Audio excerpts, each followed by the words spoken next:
Well, November and December are filled with sugary holidays, and indulging in all of those treats could have a negative impact on your blood sugar levels. Yeah, once it's out of balance, you could really have some serious health risks. Joining us now with warning signs that you have dangerously high blood sugar is Dr. Ken Redcross. And Doctor, thanks for being with us this afternoon.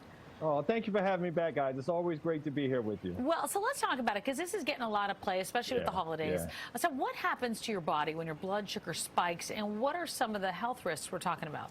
So look, guys, so this is the big thing. So we know this is National Diabetes Month, but there's also 96 million of you out here who are watching and listening and don't realize that your blood sugar is in fact elevated. But it's not only a diabetes story, it's the blood sugar elevation that can also cause stroke and heart attack and kidney disease. So we want to be mindful of it, especially during these times. Okay, so doctor, some people could actually miss the warning signs that their blood sugar is high. One of those signs, we're all feeling it, is tiredness. Yes. So how can you tell it's related to that and not to your blood sugar or another issue? So that's a great question. So look, everyone, when we talk about that, this fatigue is different. This isn't like, hey, I had a hard day's work and you're ready to go to sleep. This is something like you feel like you're stuck in the mud. Some of the other symptoms: increased urination, increased thirst, blurred vision. Some of the more serious ones, but let's not blow them off and just say, oh, it's just the holidays and we're tired. We need to make sure that we get our blood sugar checked. Well, so your next two signs are increased thirst and more trips to the bathroom. Are those two things connected, I assume, or no? You know, they really are. Think about this, everyone. You have these blood sugar molecules running all around in your body. They go to your bladder, and water follows that. Therefore, you urinate more. And what happens when you urinate more? You get thirsty. So it's this horrible cycle, but don't blame it on my guys on your prostate or women on UTIs, urinary tract infections. Pay attention to your bodies, especially during this time of year. Okay, you touched on this just a bit. The last warning sign is changes in your vision. Are you referring to like blurriness, or could it be like a mental head fog? No, it's actually more of blurred vision. And the reason for that, everyone, is you have this blood sugar circulating. It can damage the blood vessels, but also the lens of the eye. So you'll recognize that this blurred vision kind of comes and goes with meals. That shouldn't be happening. And once again, something that you should pay close attention to. Well, so if you start noticing this happen, what are the ways to get your blood sugar under control, I guess, quickly? And then the question is, can it get too low at any point?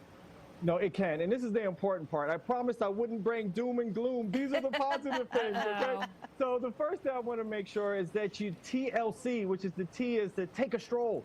Exercise is incredibly important, not only to bring your sugar down, but also to improve the balance of your insulin.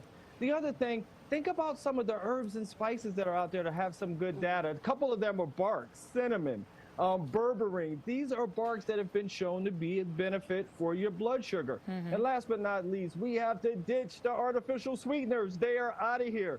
You know, we had artificial sweeteners because we thought that that was something good to avoid sugar, but now we're also recognizing that artificial sweeteners can also damage our microbiome, and we're starting to understand how important that is nowadays. Yeah, so, we sure are. Doctor, before we let you go, how often should we be eating in a day to kind of regulate our blood sugar? Because I know a lot of people like to fast and things like that. So fasting is great for some people, and I love little timed fasting, but when you're eating through the day, it's always better to sort of graze, not these huge meals. Just kind of graze a little bit through the day and make sure that there is balance. Everything about eating and diet is always about balance. Oh, no question about that, right? Dr. Redcross, thanks so much for joining us this afternoon. Always good to see you. Oh, thanks for having me on, guys. Stay well, and everyone, get your blood sugar checked, please. Thank you. All right, to interact with Dr. Redcross or purchase his book, Bond, The Four Cornerstones of a Lasting and Caring Relationship with Your Doctor, visit his website, drkenredcross.com. You can also follow him on Facebook and Twitter at Ken Redcross, MD.